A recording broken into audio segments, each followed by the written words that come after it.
to Speak seminars, and this is Coffee Talk with the listing pros in real estate. And my guest this week is Jamie Aguilar. How are you, Jamie? How you doing? I'm doing very well, Joe. Thank you for having me on. I hope that you had a great Father's Day yesterday along with your family. I had a wonderful And Father's thank you Day. for having me as a guest speaker here today. Thank you. Thank you very much. So tell me a little bit about yourself. How long have you been in the business? So I'm in the business now 3.5 years. I'm a full-time real estate associate broker. I just got my broker's license early this year, and I'm loving Woohoo! being in being in real estate. That's great. That's great. And tell me, the first question I ask all the guests on this show is that uh, they are listing pros, or they list a substantial number of listings per year.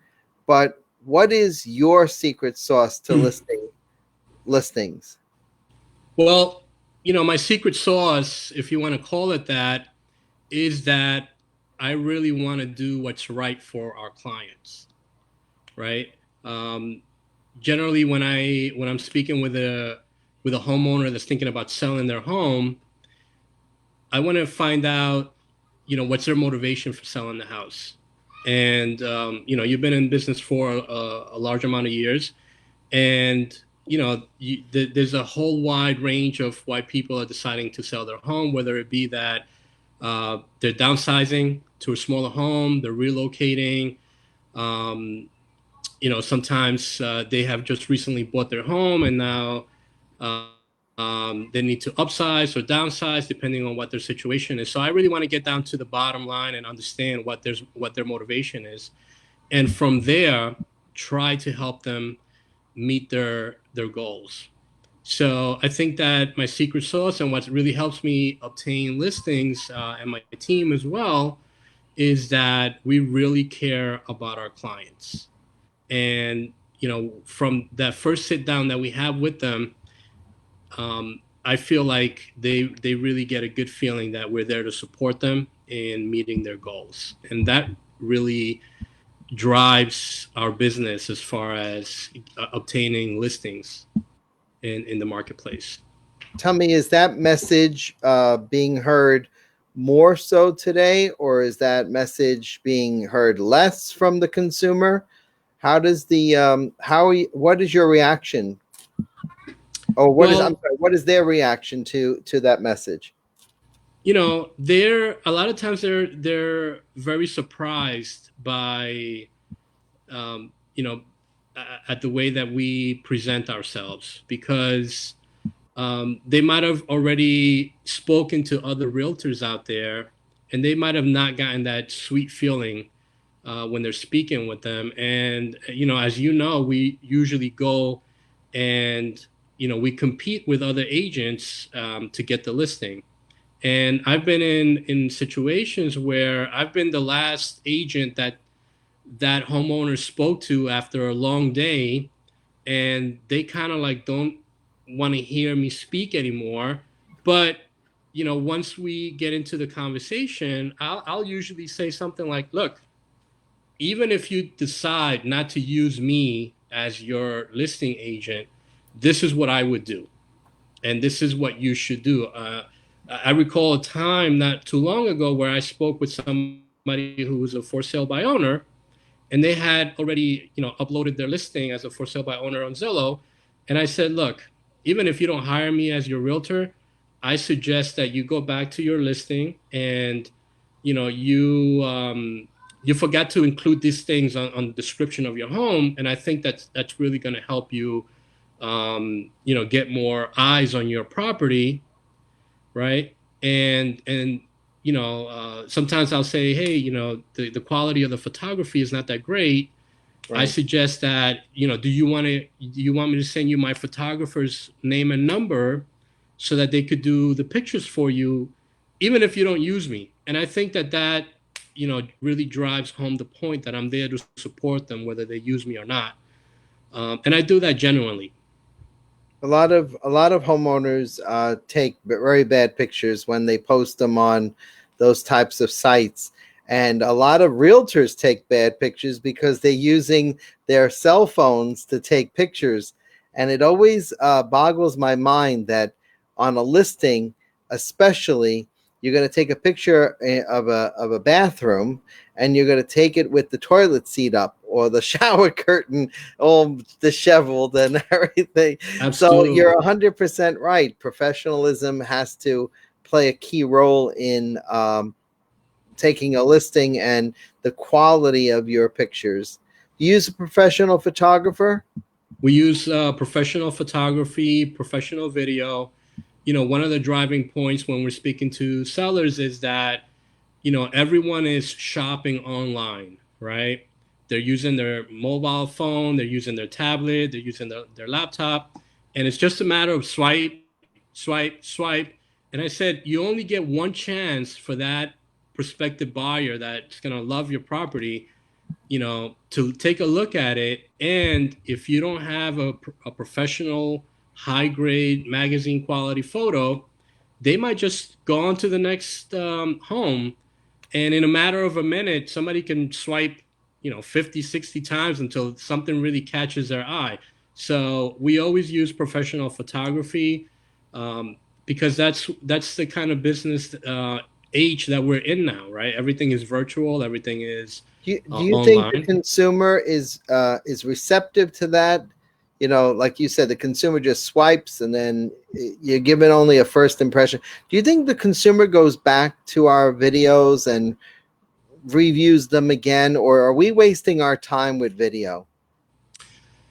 No, I mean, now more so than ever with COVID-19 and what we're living on right now. I'm finding that a lot of listing agents out there, including ourselves, we're saying, hey, look, we only want serious buyers to stop by the property, obviously because of the current situation. Take a look at the photos, take a look at the video, make sure this is a good property that you're interested in, that um, you know before you let me know if you really want to see the property. So I think now more so than ever, the video and the professional photography is driving home, a lot of business. So if So agents are not that's using the that, they're missing out. technology that you're using now, right? The Yes. the photography, do you use any other type of technology? Yes. So, with Coldwell Banker, we have what's called listing concierge, right? So we're providing social media marketing. So we're advertising on Facebook, we're advertising on Instagram, which is where a lot of people are investing their times nowadays, especially if they're home, they're on social media. Um, so we're doing that. We're doing the photography, the video. We're also targeting where buyers are coming from. Right Hmm, now, a lot of buyers are coming from the city, right? They want to move out of the urban area into the suburbs. right. So, we're marketing to the city to showcase properties that we have. Our listing concierge also has a database of all the agents in Long Island. So when we list a property, a lot of the agents that are working in our immediate area are getting messages on their mobile phone saying, "Hey, this property just got listed," and they're able to just click on it and see all the photography, all the video, along with our yard sign. There's also a rider on there where somebody who's driving by can just text a specific number, and they'll get all the high grade quality photography and video that we shot for that property, along with the listing details. That's So, awesome. That's a lot, awesome. a lot of great technology.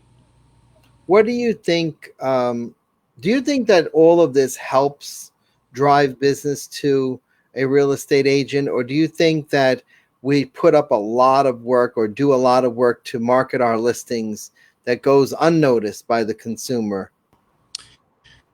You know, it, a lot of times, sometimes I interview for properties, for listing properties that have expired, and the previous agent that listed the property, the perception of the consumer, the seller, is that they just put a sign up on the lawn, and that was all that they did to market the property. And one of the great things with Coldwell Banker and Listing Concierge is that the homeowner is going to get a detailed report via email with everything that we're doing to market the property. So, okay, we just ordered the yard sign, we just shot the photography, the video, we uploaded the listing. Um, with our Listing Concierge, we also have the View magazine that showcases all of Coldwell Banker's properties on the Sunday paper on Newsday. So they're getting a nice detailed report of everything that we're doing to market the property. And one of the things that I take pride on my team, the Aguilar Guild team, is that we have we provide great communication to both of our sellers and our buyers. So every step of the way, we're either calling them, texting them, or emailing them and letting them know what we're doing, and they really appreciate that. When we have an open house, we wrap up the open house and we're providing them with a detailed report that, hey, we had 10, 15 buyers come through the door. Um, did we perceive that anybody was really interested in the property, who we're going to follow up on, and all of that good news. So one thing they cannot complain from us, they can never complain, is that we did not provide enough communication. Did you said you keep talking about a team? How many people on your team?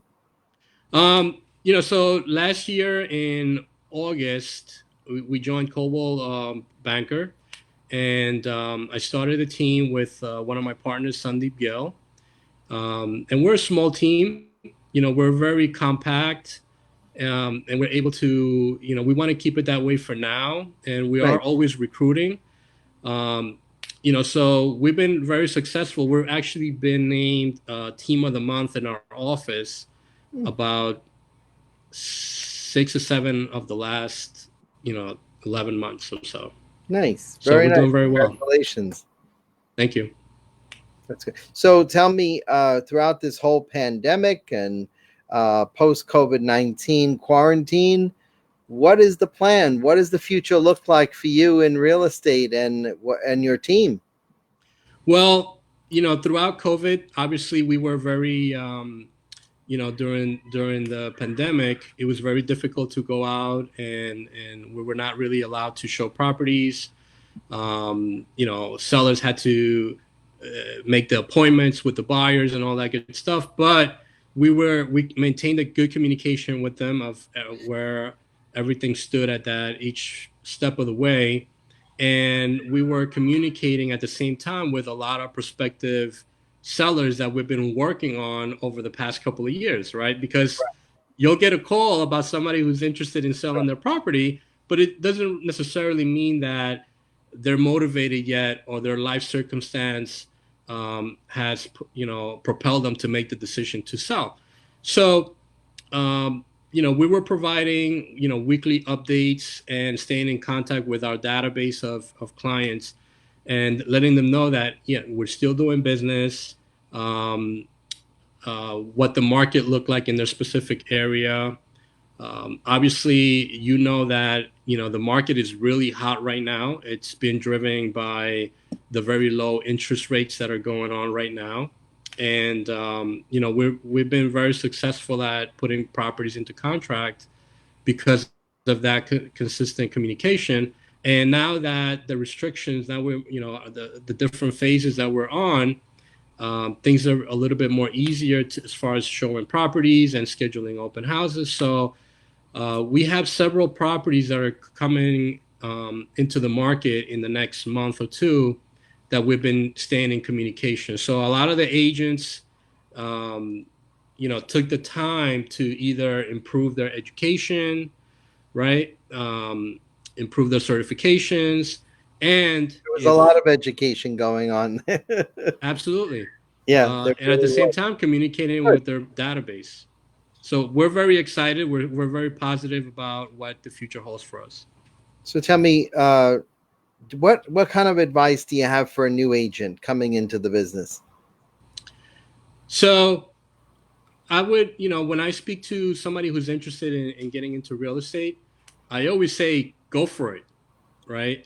It's a great business to be involved in. You're your own boss, and it can be very rewarding if you put the time and effort into it, right?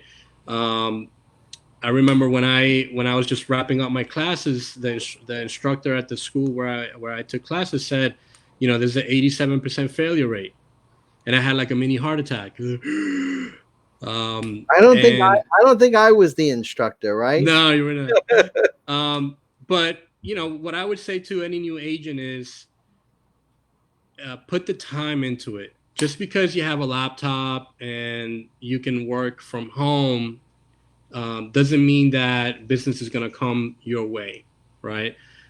If you can work and get involved in someone's team, somebody who's been doing it for a while, it's definitely a good suggestion to do that because there's already a database that they're working on of clients, whether it be sellers and buyers, Mhm. and they can provide the training to those new agents coming on, and kind of show them the ropes because nobody's really going to tell you what to do. The way that I learned was I was the first one in the office in the morning. You know, 8 a.m. I was already in the office. 8 a.m. you were in the office, huh? 8 a.m. I was in the office, and I was usually my first year. I was the last one to leave. And the last I was leaving my office 6:30, 7 o'clock, sometimes 8 o'clock. I was not afraid of working and learning, and there was kind of like a beeline from my desk to my brokers and my office managers office, asking them a whole sort of number of questions on how to get this done, how to get that done. So new agents really have to invest their time and effort. Nothing comes easy. I usually say, hey, if you came from a different profession, how long did it take you to master that field? Somebody will say, 2 3 years. Okay, so don't assume that you're going to come into real estate and then overnight you're going to be, you're going to be a master of your profession. You have to put in the time and effort into it.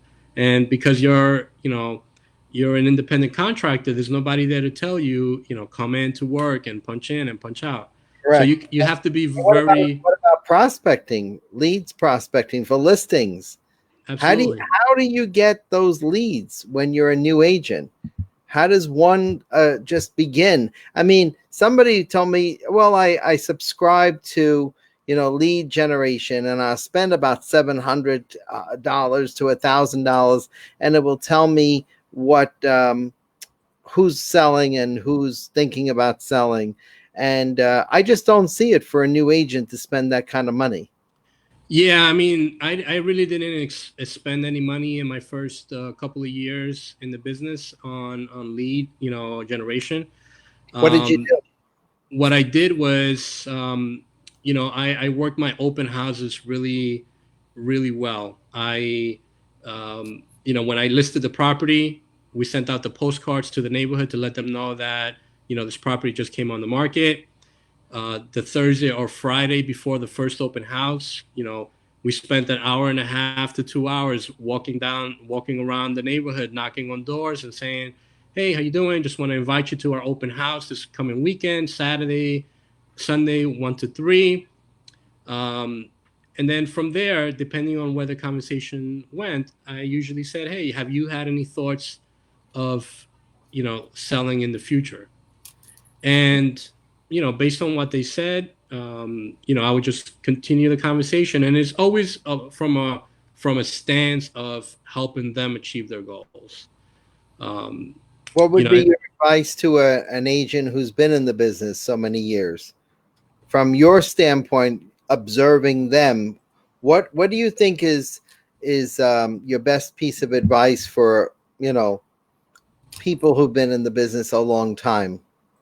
I would usually say don't be complacent, right? And a lot of times, because they've been in the business for many years, they kind of forget how they got started.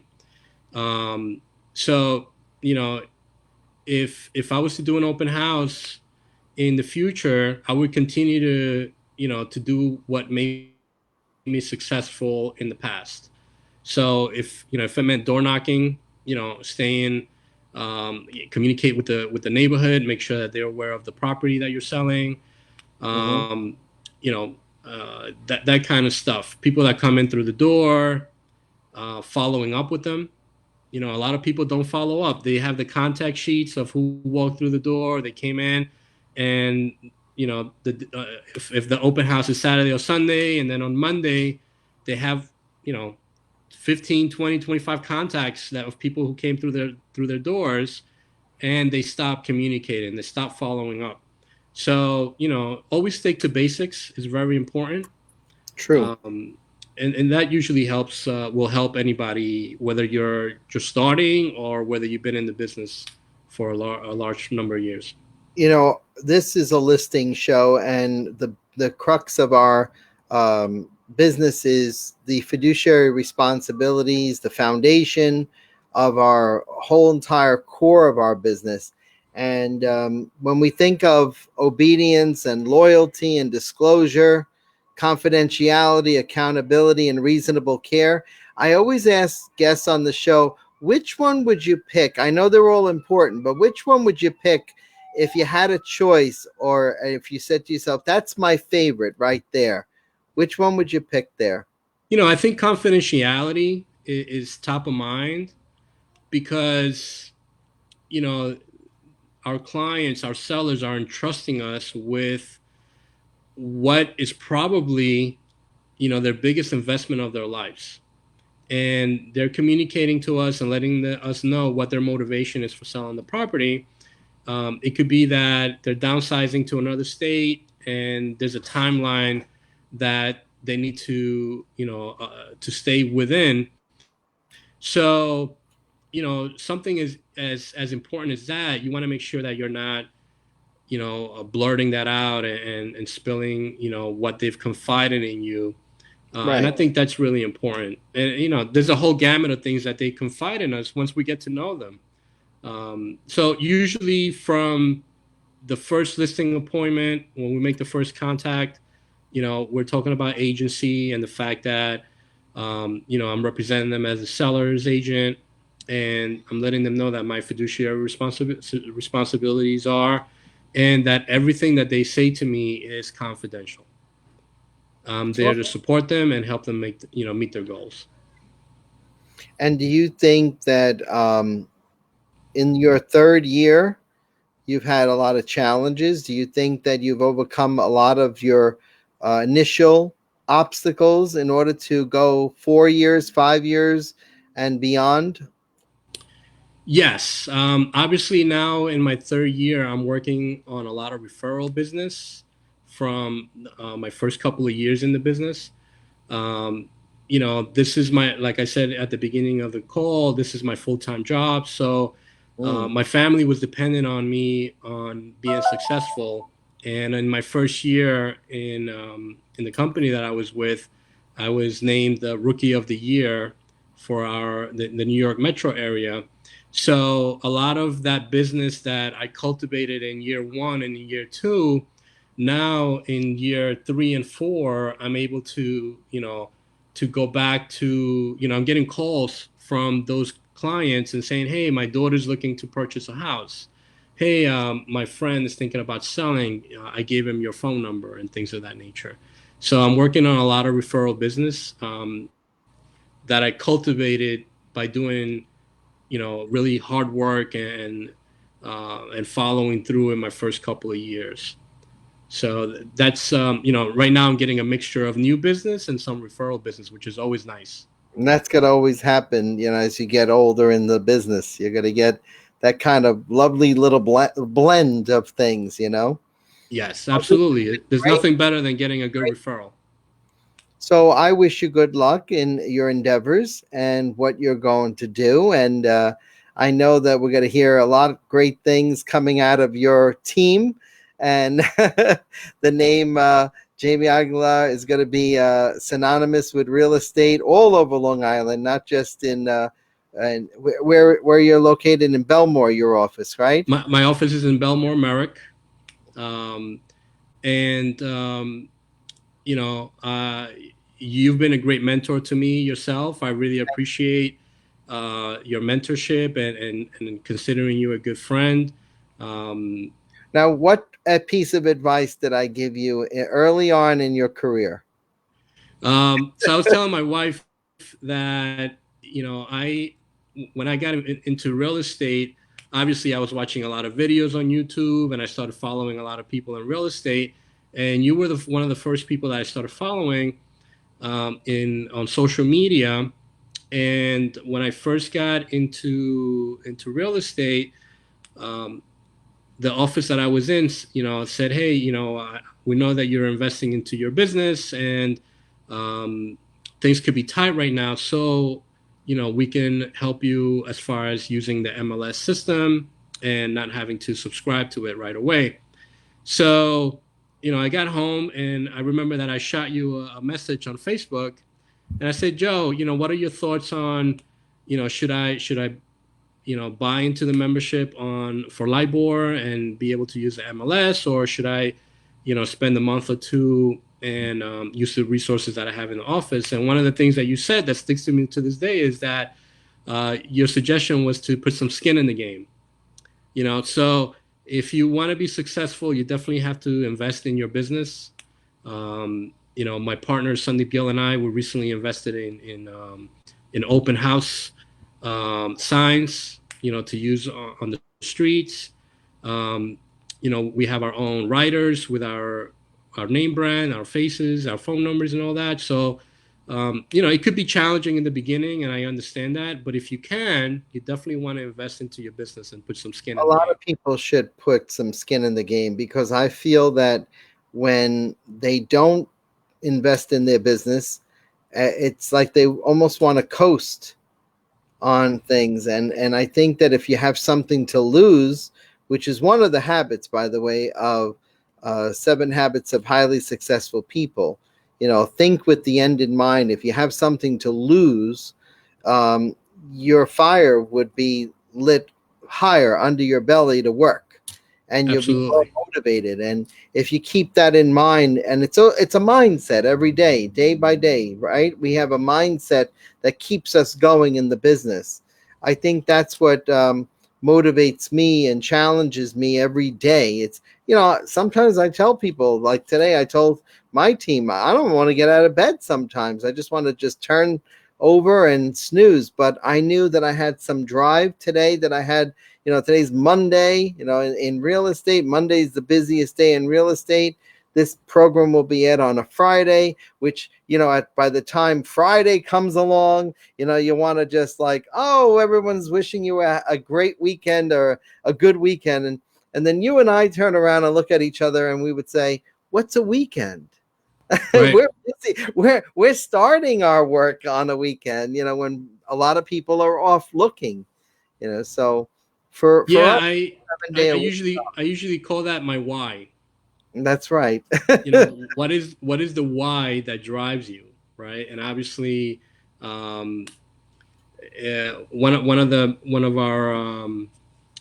managers at the company that I was with previously, White Realtors, he would say, what is your why? If your why doesn't make you cry, it's not a good enough why, right? And obviously, my first year or two in the business, it was I had to support my family, I had to pay my bills, my mortgage, and all that good stuff.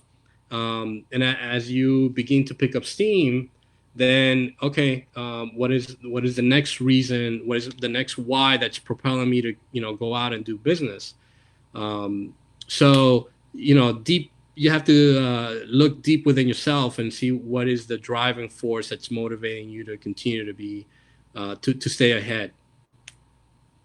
And all you have to do is look behind you at those pictures of your beautiful children, like the ones behind me. I And was just like I was gonna mention that. it's funny how, we didn't plan this. For those of you who are looking, we have my children behind me. He has his children. I see your children behind you, and that's our why, and that's what we work for. Correct? Absolutely. Well, this has been great. I really enjoyed interviewing you and having you on our show here. And I look forward to maybe doing some deals with you in this post COVID-19 environment. I really appreciate you having me on, and there's nothing more. There's nothing more than I would want than to do a deal with you. It's great when you're able to collaborate with other professionals out there that know how to get the job done and do a good job of communicating their deals and all that good stuff. So I definitely look forward to continuing our relationship in the business. Thank you so Well, much. thank you for being on the show, Jamie. I really had a good talk with you. Good catching up with you this week on Coffee Talk. And this is Joe Sonona with Sonona Speaks Seminars, where my guest was Jamie Aguilar from Coldwell Banker Residential. And I thank you again for being on the show. Thank you, Joe. Have a great day. You too.